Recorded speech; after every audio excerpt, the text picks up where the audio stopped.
Jalmoro achiel gi magina eiye kod obila mawuok e tesend obila ma Mukothima otieno manyoro e magawa moro e kaunti ma Meru.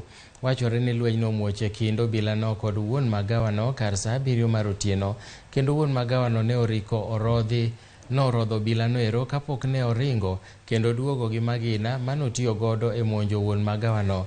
Apisa mag obila mawuok e kaunti ma Tharaka Nithi noyango lweny no, kata kamano ne gitamore wuoyo kod jofwambo ka giwacho ni duol mochung' ne rango tije obila IPOA biro wuoyo e wachno ka nonro oserumo. Klabu akitoa panga akagonga Moa panga kiasi wewe kwa mgongo, Moa kutoka naye kurudi akarudi kwa kijipigania, akarudi na bunduki akatuma risasi hapo. Mimi nikatoroka juu najua mimi huyu jamaa wa hii klabu anakuanga mtu ya vurugu kila wakati, anaweza kugonga tu hata bure birashi tu, kukuonea tu akikuwa tu anaweza kugonga. Tunataka tu security ongezewe juu sasa wenye wanatuwekea security nikawa natunyanyasa bana. Huyo jamaa alikuwa tu kwa biashara yake tu kwa club kake tu anasukuma one faida ya siku.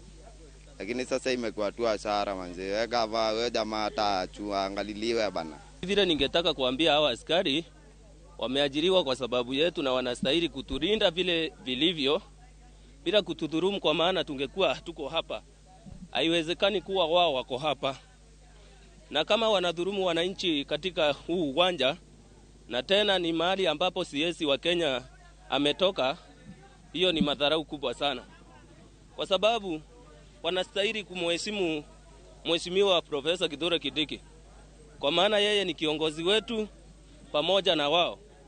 Mbona askari atumie nguvu kupiga mtu risasi? Kama amekosea anastahili kuchukuliwa hatua mikononi mwa serikali.